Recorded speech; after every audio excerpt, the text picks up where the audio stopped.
Bitachon in Hashem is a foundation of connecting to Hashem, which without it, it's not bad, it's simply a disconnect. It's simply being disconnected. It's trying to go on the internet without the internet, without the plug being connected, without Wi-Fi, without Bluetooth, without nothing. Just thinking I should go on the internet. That's a life without bitachon. The Rabbi Yehuda Segalando wrote a book on the Rambam called Yad HaMelech. In Perek Bet, he talks about bitachon, and he says that there's a very common Mishnah that people repeat for themselves as an excuse for their own justification of them taking measures to help themselves and thinking that it's really bitachon. Where he says, Hillel HaZaken said, Im enan lili mili. If I'm not for myself, who is for me? Where people say, listen, I have this problem. If I don't go and help myself, who's going to help me? Who's going to help me? I have to help myself. Who's going to help me if I don't help myself? So I have to work 2 jobs. So I have to work overtime. So I have to borrow money even though I don't know how I'm going to pay it back. So I have to do this little wheeling deal even though it's not 100% kosher. Yeah, but the Torah says that none of that stuff's allowed. If you borrow money from somebody, don't know how you're going to pay it back, technically it could be gezel. If you do deals and you know it's you're lying to people, it's 100% stealing, and so on and so forth. It's like, yeah, but if I don't help myself, who's going to help me? Who's going to help me? So the Yad HaMelech says the following. Everyone says, if I'm not for myself, then who will be for me? Somebody can justify stealing a few hours from their company's time to do a little side project. Why? I said, listen, the company hired me. Yeah, they hired me 9 to 5, but they don't really pay attention to all the hours I work. So let me use their computer and their office and their time and their money to go start my own little business during my 9 to 5. That's 100% stealing. They didn't pay you to go work for your own company. They didn't pay you to go make somebody else a new ship. They didn't pay you for that. They paid you to make them a ship. Yeah, but they didn't ask me to do it. Yeah, but they paid you for your thoughts. 9 to 5, your thoughts are theirs.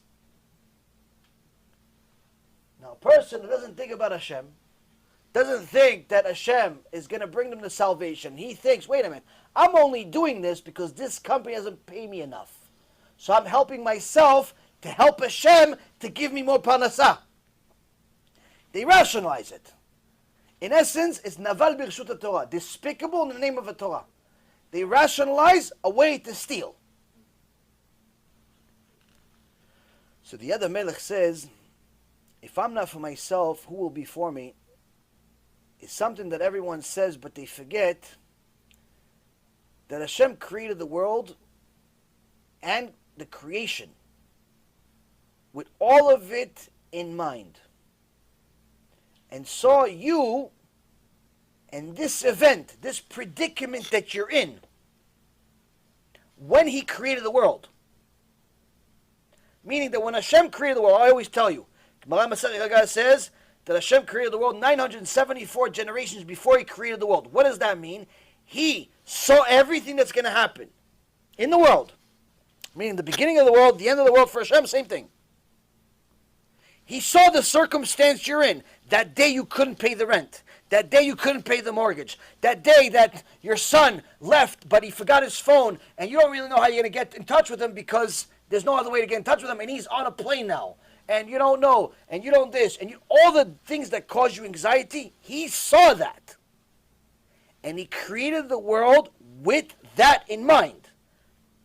With that uncertainty that you're going to have, that anxiety that you're going to have, that terrible experience that you're going to have, He saw all of it when He created the world. And He still created the world with that in mind. with that experience, with all of it. So now the other Melech says, since he created the world and he saw you in this event in it, there's no doubt that he also created the salvation. Why? Because since he didn't create anything with anything missing. Just like when a person makes a tool or makes some type of mechanism, some type of system that he builds, he doesn't build it with any missing parts on purpose. If he knows that this will be needed, he makes the part to meet the need. For example, if the Israeli team that sent the ship to outer space knew that the problem will be landing, which means that if we send the ship to outer space, it will never be able to land on the moon, guess what? Either they won't send the ship at all, because it will be just a waste of $100 million, or they will not send it until they have a system, a mechanism that can deal with this need. Because there's no point of building something that is guaranteed to fail. Got that? And that's, the creation knows that.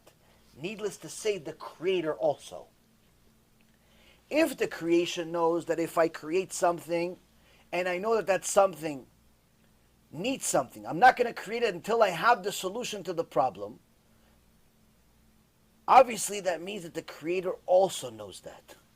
Which means that the creator will not create any problem in your life unless there's already a solution available in your life. You don't have to hope for Hashem to give you a solution. It already exists. You don't have to say, oh, what they're going to do. No, it's not what you're going to do. It's how do I get myself to that salvation point? Why is Hashem using this experience in my life, this difficulty in my life? Why? To bring me to salvation. So what do I need to do in order to get to that salvation part? Because it's usually much more fun. How do I get from here, this difficulty, to the salvation? To the good? How do I get there? I don't want to be suffering. I don't want to be in pain. I don't want to be poor. I don't want to be hungry. I don't want to have this difficulty, this lacking. I don't want to have all this.